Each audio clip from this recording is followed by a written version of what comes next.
जहां भी आप परमेश्वर के हाथ को देखोगे कि यहां प्रभु ने टच किया है किसी को, उसके पीछे डिवाइन विजडम होगी। प्रभु कहता है सुलेमान मैं तुझे ऐसी बुद्धि दूंगा कि मैंने आज तक दुनिया में दी नहीं है किसी को। और उसके पीछे एक डिवाइन विजडम थी। क्या? कि जब वो परमेश्वर के घर में जा रहा था, होम बलियां चढ़ाता जा रहा था, परमेश्वर के लिए अपना दिल खुला किया जा रहा था। ऐसा आज तक किसी ने नहीं किया था कि परमेश्वर के भवन में जाते जाते ही 2-3 करोड़ की भेड़ें उसने कुर्बान कर दी थी। परमेश्वर ने कहा तूने वो किया जो कभी किसी ने नहीं किया, मैं भी तेरे जीवन में वो करूंगा जो आज तक किसी के जीवन में नहीं हुआ। डिवाइन विजडम, बुद्धि। जब भी आप परमेश्वर के बड़े हाथ को कहीं देखोगे, उसके पीछे आप डिवाइन विजडम देखोगे जो अप्लाई की गई है। यानी कहने का मतलब है जब भी आप किसी जख्म को भरता हुआ देखोगे तो उसके पीछे एक मरहम होती है जो यूज की जाती है। जब भी आप बाइबल में हाथ देखोगे कहीं प्रभु का बड़ा काम हुआ है, उसके पीछे एक बुद्धि थी, एक डिवाइन विजडम थी जो वचन के द्वारा मिलती है और उसको अप्लाई यानी अपनी जिंदगी में उसे लागू किया जाता है। बुद्धि किसे कहते हैं? बुद्धि वो नॉलेज है जो बाइबल से मिलती है, परमेश्वर के दासों से मिलती है, पवित्र आत्मा से मिलती है। मैं डिवाइन बुद्धि की बात कर रहा हूं। संसारिक अच्छी बुद्धि आपको सेमिनार्स में मिल जाती है, वो आपके लिए बेनिफिट होती है, लेकिन ये ऊपर वाली है, उससे ऊपर, कई लेवल ऊपर, डिवाइन विजडम। कि उस औरत ने कहा था मैं उसके पल्लू को छू लूंगी तो चंगी हो जाऊंगी। सांसारिक बुद्धि ये कहती थी रेस्ट कर, जब यीशु मसीह यहां से निकलेंगे तो तुझे छू लेंगे। लेकिन डिवाइन विजडम कहती थी नहीं, मुझे वहां पहुंचना है जहां यीशु मसीह खुद हैं। सांसारिक बुद्धि कहती तेरा विरोध हो रहा है, चुप कर जा, मत जा चर्च में कुछ दिन। लेकिन ईश्वरीय बुद्धि ये कहती है कि जा, परवाह मत कर, क्योंकि यीशु ने कहा मेरे नाम के कारण तुझे सताया जाएगा, अगर तुझे सताया नहीं गया तो मेरा आत्मा तुम में कभी वास नहीं करेगा। संसारिक बुद्धि ये कहती है ओ तू सरकारी जॉब के ऊपर है, बपतिस्मा मत ले, तेरी जॉब जा सकती है। ईश्वरीय बुद्धि कहती है कि परमेश्वर ने कहा है जो कुछ मैं प्रभु के लिए त्याग दूंगा मैं 100 गुना पाऊंगा, मैं जा रहा हूं बपतिस्मा लेने के लिए। सांसारिक बुद्धि कहती है बपतिस्मा लेगा तो तेरी लड़की की शादी कहां होगी। अरे मूर्ख, जो परमेश्वर तुझे अनंत जीवन दे सकता है, जो मुर्दों को जिला सकता है, पागलों को चंगा कर रहा है, कोमा में गए लोगों को चंगा कर रहा है, क्या वो तेरा रिश्ता नहीं कर सकता? अब ये गारंटी है कि जहां तू करेगा वहां तू दुख उठाएगा, क्योंकि तूने प्रभु को पीछे रखा है। जहां से मैं बचा हूं वहां एक व्यक्ति आता था, एक लेडी आती थी, उसके 2 बच्चे थे। उसने कहा कि मैं अपनी लड़की को सेवा में नहीं डालूंगी, लड़के को सेवा में डालूंगी। उसकी लड़की की जब शादी हुई उसको कई दिक्कतें आईं, डाइवोर्स से लेके बड़ी चीजें उसके साथ हुई। रीजन ये नहीं है, रीजन है कि प्रभु को जब आप पीछे करेंगे तो ये सबूत है आपने ईश्वरीय बुद्धि को त्याग दिया है और अपनी सांसारिक समझ को आगे रखा है, तो ठोकर खाना लाजमी है। सांसारिक बुद्धि ये कहती है कि तुझे चोरी करनी पड़ेगी, तेरा घर नहीं चलेगा। ईश्वरीय बुद्धि कहती है मैं एक टाइम का खा लूंगा लेकिन चोरी नहीं करूंगा। और जहां पर ईश्वरीय बुद्धि लगाई जाएगी कुछ ही दिनों के बाद आपको उसका रिजल्ट 100% मिलेगा, ये बाइबल कहती है। आप मेरी बात समझ रहे कि नहीं? थर्सडे मैंने आपको सिखाया था कि जब हन्ना जाके मांगती है और उसको मिलता है, और वहां वो सांसारिक बुद्धि नहीं लगाती, जब एली उसको पहचानने में गलती कर देता है, बोलता है ये ओछी औरत है, कैरेक्टरलेस लगती है, सुबह सुबह शराब पी के परमेश्वर के भवन में आ गई, होंठ हिल रहे हैं, बोल नहीं पा रही, बुड़बुड़ बुड़बुड़ कर रही है, ये तो शराबी औरत है। लेकिन उसने भी आगे डिवाइन विजडम यूज की, उसको जज नहीं किया और उसको कहा हे प्रभु मैंने जो कुछ भी कहा है चिढ़ाए जाने, शोकित होने के कारण कहा है। और उसकी ईश्वरीय बुद्धि को उसने देखा और कहा इजराइल का परमेश्वर तुझे मन चाहा वर दे। फिर वो जब परमेश्वर के भवन में हर साल जाया करती थी, जैसे पहले जाती थी, उसका बेटा वहां पे था और तब उसके और कोई संतान नहीं हुई थी। एक ही बार प्रेग्नेंट हुई, एक ही बच्चा हुआ, परमेश्वर ने उसकी मन्नत को पूरा किया, बेटा दिया और वो उसे परमेश्वर के भवन में दे आई। अब ये नहीं कि परमेश्वर के भवन में दे आई तो हर 3 महीने में जाएगी, हर 1 महीने बाद जाएगी। ओ पोतो तू ठीक है ना, ओ मेरा बेटा ठीक है ना, तू तेरे को खाना तो मिलता है ना यहाँ पे, तेरे को कुछ कहता तो नहीं है। उसने ईश्वरीय बुद्धि लगाई, मन्नत मांगी तो उसे परमेश्वर ने दिया। अब उसने एक और ईश्वरीय बुद्धि का प्रयोग किया कि उसको पता था कि वो परमेश्वर के भवन में है, अगर मैं ज्यादा उसका पीछा करूंगी तो वो सेवा नहीं कर पाएगा। जिन हस्बैंड वाइफ के माता पिता बहुत ज्यादा अटैच होते हैं, वाइफ की माँ वाइफ के साथ बहुत अटैच है, हस्बैंड की माँ उसके साथ बहुत ज्यादा अटैच है। आप देखोगे हस्बैंड वाइफ में बहुत प्रॉब्लम्स होती हैं उस घर में। जब आप हस्बैंड वाइफ बन जाते हैं, आप फर्स्ट नंबर पे आते हैं, बाकी सारे सेकंड पे हो जाते हैं। ये परमेश्वर ने बनाया है, अगर आप इसे फॉलो नहीं करेंगे, आप डिवाइन विजडम को रिजेक्ट कर रहे हैं, तो कलेश, मिसअंडरस्टैंडिंग्स, अनसेटिस्फाइड लाइफ, एक कंटेंट नहीं होना, एक सेटिस्फेक्शन ना होना, तो आपकी लाइफ का हिस्सा होगा, क्योंकि आपने परमेश्वर को सेकंड नंबर पे रखा है और अपनी बुद्धि को प्रथम नंबर पे रखा है। इसलिए परमेश्वर ने कहा था वो माता पिता से अलग रहे। अलग क्यों कहा? अलग का मतलब ये नहीं घर छोड़ देंगे, अलग का मतलब है अब वो प्रायोरिटी उनका प्रथम है, क्योंकि वो दो नहीं, अब वो एक हो चुके हैं।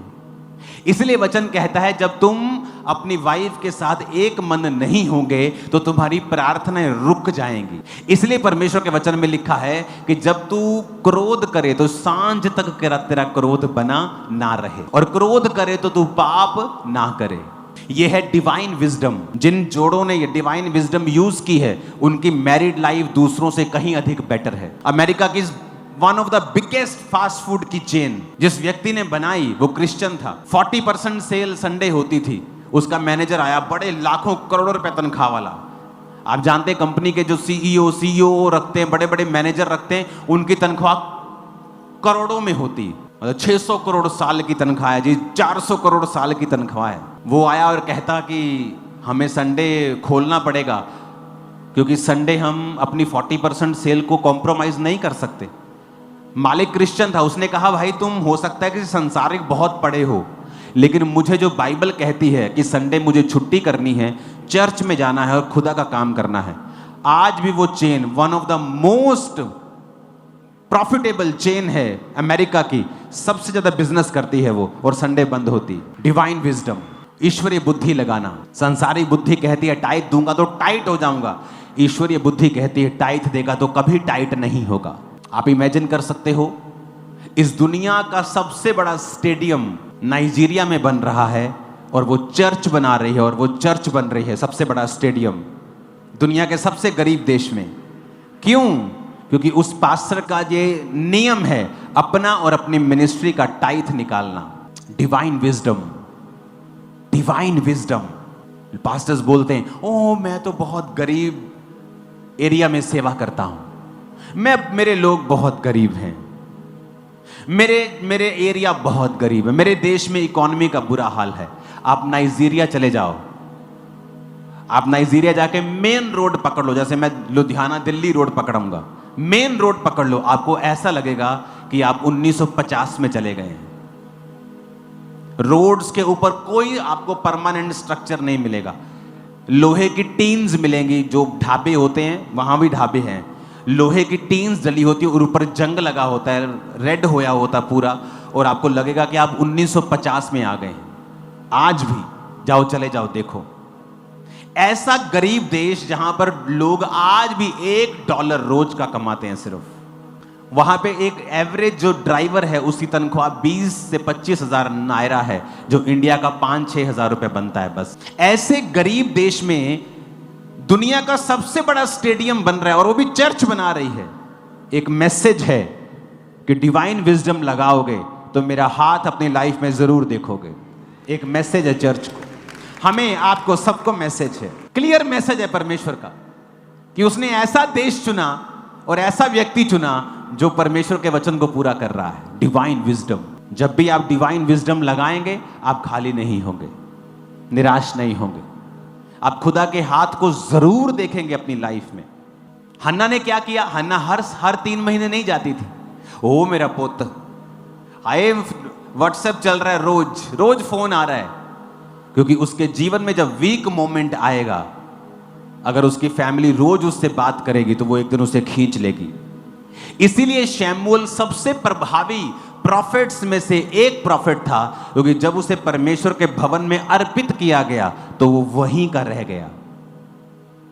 वचन में लिखा है, नीति वचन 6 उसकी 6 से 8 में, हे आलसी, चींटियों के पास जा, उनके काम पर ध्यान दे, बुद्धिमान हो, उनके ना कोई न्यायी, ना प्रधान, ना प्रभुता करने वाला होता है, तो भी वे अपना आहार धूप काल में संचय करती और कठिनी में अपनी भोजन वस्तु बटोरती हैं।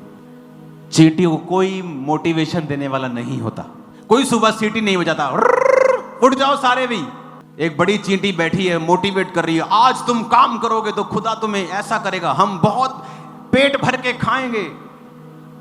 वो चींटियां मोटिवेट हो गई और काम कर रही। कोई मोटिवेशनल स्पीकर नहीं है, कहता परमेश्वर। कहता कोई प्रभुता करने वाला नहीं है कि बॉस आके सुबह उठा रहा है, चलो बेटा काम करो, या बाप उठा रहा है। कोई प्रभुता करने वाला नहीं। कहता कोई न्याय भी नहीं है कि तुम नहीं काम करोगे तो न्याय होगा तुम्हारा। कहता ना कोई प्रधान है, ना कोई न्याय है, ना कोई प्रभुता करने वाला है, तो भी वो अपना आहार संचय करती। मैं जानता हूं अपनी लाइफ से, मिनिस्ट्री में वही कामयाब हैं जो बिना मोटिवेशन के सेवा करते हैं, जिन्हें किसी की मोटिवेशन की जरूरत नहीं है। कोई आके उन्हें काउंसलिंग करे, भाई अगर तू सेवा करेगा ना प्रभु तुझे बहुत ब्लेस करेगा, तू सेवा करता रहे। तुम एक महीना मोटिवेट करोगे, दूसरे महीने तुम्हें फिर मोटिवेट करने की जरूरत पड़ेगी। अच्छा है ऐसों को निकाल दो जिन्हें मोटिवेट करना पड़े। अगर तुम एक लंबी दूरी वाला सेवक और एक रियल प्रॉफिट चाहते हो, उसकी निशानी होगी उसको कभी मोटिवेट नहीं करना पड़ेगा सेवा के लिए। वो जानता है वो खुदा के घर में है, वो जानता है उसका जीना मरना परमेश्वर है, वो जानता है वो सेवा के लिए पैदा हुआ और यही करता करता करता करता वो यही करता रहेगा। वो जानता है उसे मोटिवेशन की जरूरत नहीं है, डिवाइन विजडम। लेकिन जब डिवाइन विजडम नहीं होती, आपको मोटिवेशन की जरूरत होती है। परमेश्वर कहता है चींटियों, आलसी चींटी को देख। बहुत से लोगों को आप ड्यूटी दो, उन्हें बताना पड़ता है हर महीने, तेरे को मैंने ये काम दिया था, क्या किया, मैं भूल गया। क्योंकि वो मोटिवेटेड नहीं है, क्योंकि वो डिवाइन विजडम को प्रयोग नहीं कर रहा है।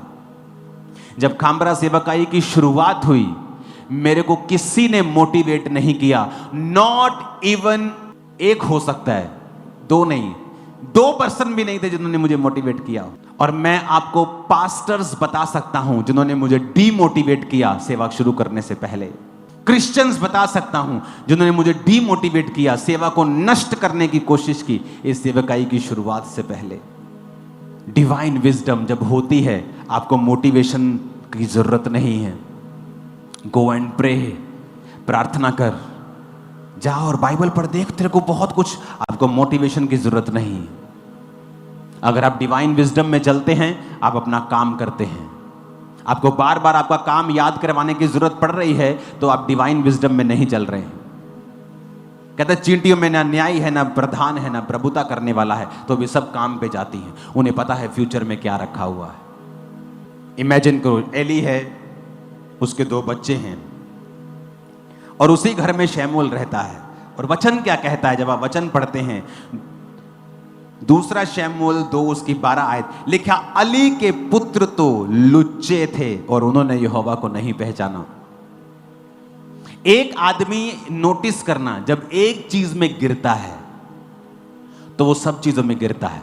जब एक आदमी व्यभिचार में गिरता है तो उस मुंह को चुप कराने के लिए वो उसका कत्ल भी करने की कोशिश करता है, उसको चुप कराने की भी कोशिश करता है, 10 और इल्लीगल काम करने की कोशिश करता है। जब वो लुच्चे थे और उसी भवन की लड़कियों के साथ व्यभिचार करते थे, इमेजिन करो उसी घर में शमूएल रहता था। जब वो एक काम गलत करते थे, सोचो उनके अंदर दुष्ट आत्मा रहता था, उन्होंने कितना शमूएल को डिस्करेज किया होगा, कितना उसे भगाने की कोशिश की होगी, कितना उसका मजाक उड़ाया होगा, कितना उसको तंग किया होगा, कितना उसको दुखी किया होगा।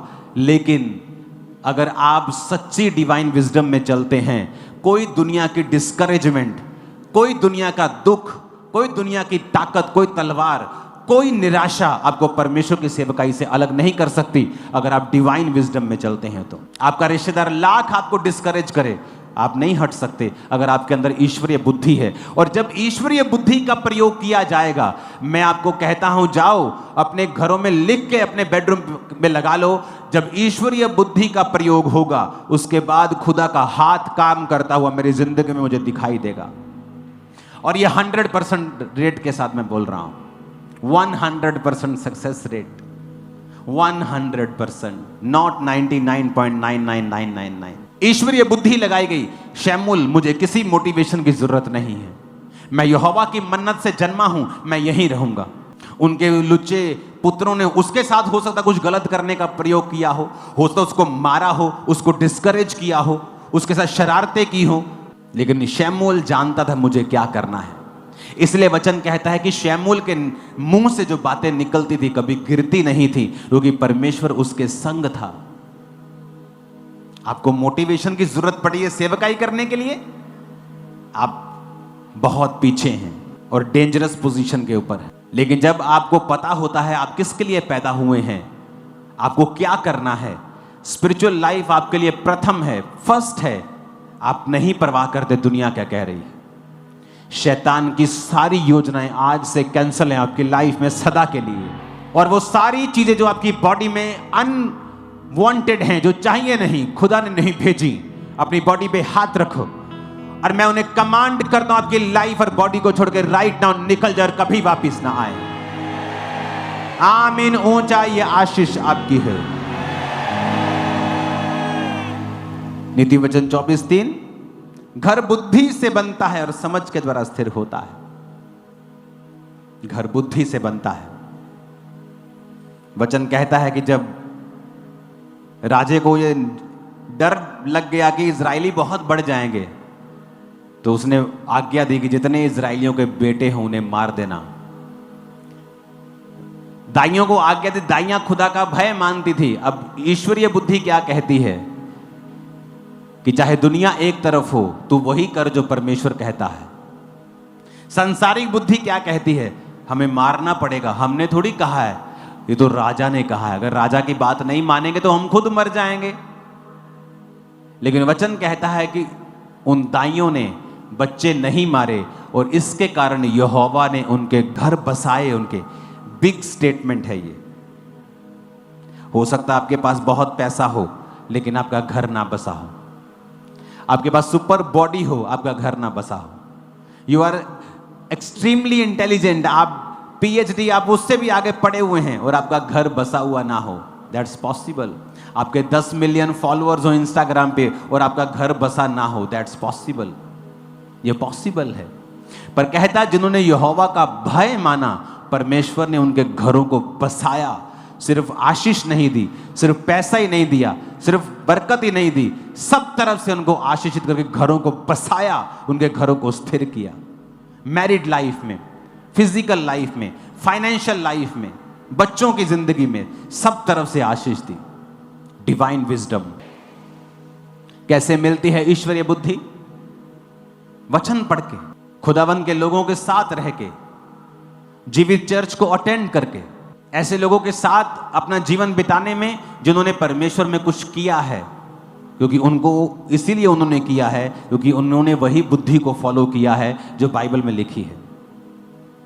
रोज बाइबल को पढ़ना नॉलेज को लेके आता है, ज्ञान को लेके आता है। वो ज्ञान जब समझ के साथ अप्लाई किया जाता है उसे ईश्वरीय बुद्धि कहते हैं। आपको ज्ञान मिला वचन से, आपने कहा बहुत अच्छा है, पर अभी वो आपकी लाइफ में रिजल्ट नहीं लेके आएगा। अभी तो आपको मालूम हुआ है कि मुझे प्रार्थना करनी है, टाइथ देना है, मुझे ये करना है, वो करना है, व्यभिचार नहीं करना, चोरी, अभी तो ज्ञान मिला है। जब ज्ञान समझ के साथ, यानी जब आप अपने यहां से वचन सुन के अपने काम पे चले गए हैं, घरों में चले गए हैं, जब जो ज्ञान आपने सुना था आप समझ लगाकर उस ज्ञान को अप्लाई करेंगे, उस ज्ञान का उपयोग करेंगे, उसे कहते हैं ईश्वरीय बुद्धि। जब ईश्वरीय बुद्धि का प्रयोग होगा, कुछ ही घंटों, मिनटों, सेकंडों, दिनों, महीनों और सालों में आपके जीवन में परमेश्वर का हाथ आपको क्लियर नजर आएगा कि वो काम कर रहा है। कॉन्ग्रेचुलेशन आप सबको। अब ऐसा तो नहीं हो सकता कि आप सारा दिन एक लफंडर के साथ संगति करें और आपके अंदर ईश्वरीय बुद्धि आ जाए, ऐसा तो नहीं हो सकता। आप सारा दिन उन लोगों के साथ संगति करें जो लड़कियों को छेड़ते, कोनों में खड़े रहते हैं, आपके अंदर ईश्वरीय बुद्धि आए, पॉसिबल नहीं। पतरस और यूहन्ना को लंगड़ा चलाने के बाद पकड़ लिया और सारे बड़े हैरान, कहते लंगड़ा भी हमारे सामने चला है, परमेश्वर के घर के सामने बैठ के भीख मांगता था, कोई इस बात का इनकार भी नहीं कर सकता। कहते बात का इनकार तो इस चीज का भी नहीं किया जा सकता कि पतरस और यूहन्ना जिन्होंने लंगड़ा चलाया है ये अनपढ़ और साधारण मनुष्य हैं। अनपढ़ भी हैं और साधारण भी हैं। कोई बड़े स्कूल से पढ़े लिखे नहीं है, कोई बड़े याजक नहीं है, कोई महायाजक की फैमिली से नहीं है, कोई अच्छे आत्मिक परिवार से, कोई बड़े बड़े ऊंचे खानदान से, कहते कुछ भी नहीं है, एक साधारण सा मछुआरा है, अनपढ़ है।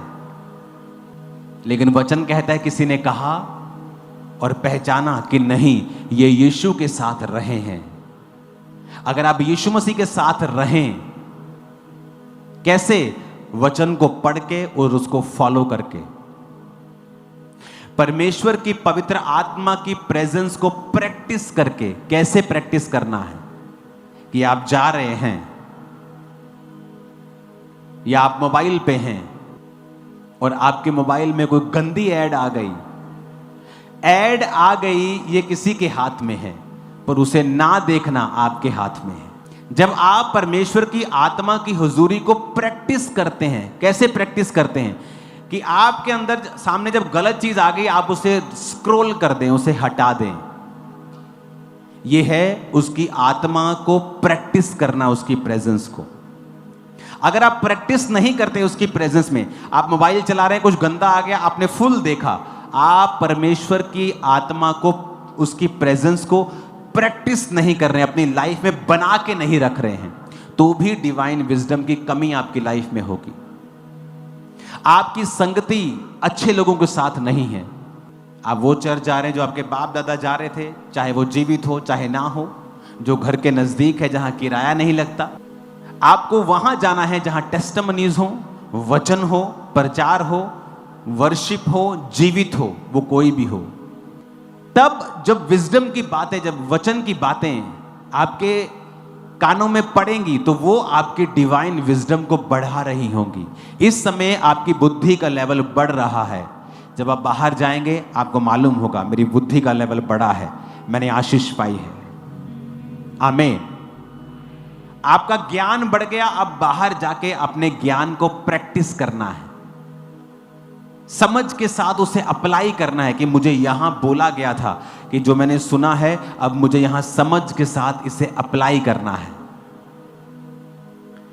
अनपढ़ और साधारण मनुष्य यीशु की संगति में रहकर लंगड़े चलाने वाले प्रेरित बन गए, मोस्ट पॉपुलर दुनिया के आदमी बन गए, क्योंकि वो डिवाइन विजडम से चले। आपकी संगति किन लोगों के साथ है? चर्च में अच्छी संगति करें। कोई कंफ्यूजन है, कॉल सेंटर में फोन करें, पूछें। वो लोग जो चुगलियां करते हैं, निंदा करते हैं, वो पेज जो नेगेटिविटी फैलाते हैं, उनको देखना बंद करें, क्योंकि जिसके बारे में वो नेगेटिव बोलते हैं उसको फर्क नहीं पड़ा, वो तो बढ़ रहा है। हमारी स्पिरिट को फर्क पड़ता है जब हम फालतू की बातों पर ध्यान देकर परमेश्वर की ईश्वरीय बुद्धि को छोड़ देते हैं। हमें संगति करनी है ताकि हम वैसा ही बुद्धि ले सकें। कितने मेरी बातों को समझ रहे हैं? लोगों को पता क्या लगता है, कई पास्टर्स आएंगे, बोलेंगे मुझ पे हाथ रखो और इम्पार्ट कर दो, मुझे मसा कर दो। ऐसे नहीं होता, हर टाइम ऐसे नहीं होता। अगर मूसा ने यहोशू को, मूसा के बाद यहोशू ने वो काम किया, तो यहोशू मूसा के तौर तरीकों को जानता था। प्रार्थना का तरीका, चलने का तरीका, प्रभु में कैसे चलना है, पाप से कैसे दूर रहना है। एलिया का मसा अलीशा के ऊपर आया, बाकियों के ऊपर नहीं आया, क्योंकि एलिया जो करता था अलीशा उसको फॉलो करता था। दाऊद जो मसा हुआ, उसके बाद उसके बाकी बच्चे, दाऊद के बच्चे कभी मसा नहीं हो सके। सुलेमान हुआ क्योंकि सुलेमान ने दाऊद को फॉलो किया। आप फॉलो किसको करते हैं? अगर आपकी सोच आपके मेंटर की जैसी नहीं है, आप उसके जैसा मसा भी कभी नहीं पा सकते। मैं लिख के दे सकता हूं, क्योंकि वो सोच में ही फर्क है। उसकी जो लाइफ स्टाइल है उसी को आपने फॉलो करना है, ताकि वो अनॉइंटिंग जो उसकी लाइफ में है आपकी लाइफ पे आ सके। हालेलुया। कितने इन बातों को समझ रहे हैं? आपको बुद्धि का प्रयोग करना होगा, और वो कैसे आएगी मैं अगले 2 हफ्ते फिर आपसे बात करूंगा। और अगर आपने उसका प्रयोग करना सीख लिया, आप डेली रूटीन में खुदाबंद के हाथ को एक्सपीरियंस करना स्टार्ट कर देंगे। आप कई बार लोग बोलते हैं ना कि मुझे लगता नहीं परमेश्वर मेरे साथ है, मुझे लगता नहीं कि परमेश्वर मेरे साथ है, तो मेरी सेहत खराब क्यों है। जैसे ही आप डिवाइन विजडम को यूज करना शुरू करेंगे, प्रभु का हाथ आपके जीवन के ऊपर आना शुरू होगा, आपको नॉलेज होगी बहुत सारी चीजों की। परमेश्वर ने कहा विश्वास के द्वारा तुम पहाड़ों को हिलाओगे, पर जब अगर तुम्हारे अपने जीवन को बना के रखना है तो यह विश्वास से नहीं होगा, यह बुद्धि से होगा। विश्वास से भी होगा पर यह बुद्धि से होगा। विश्वास के जरिए आपने हीलिंग प्राप्त कर ली, बुद्धि से आप उस हीलिंग में रह सकते हैं। विश्वास से आपने चंगाई प्राप्त कर ली, बुद्धि ना होने की वजह से वो चंगाई वापस जा सकती है, क्योंकि आपने ईश्वरीय बुद्धि का प्रयोग ना करके फिर से वही पाप के रास्ते पकड़ लिए। विश्वास ने आपको चंगा तो कर दिया, लेकिन बुद्धि ना होने की वजह से वो चंगाई कुछ दिनों की थी। इसीलिए प्रभु यीशु मसीह ने 38 साल के रोगी को कहा, फिर से पाप मत करना, ऐसा ना हो इससे भारी मुसीबत तुम पे आए। क्या था ये? डिवाइन विजडम, ईश्वरीय बुद्धि की बातें। हालेलुया।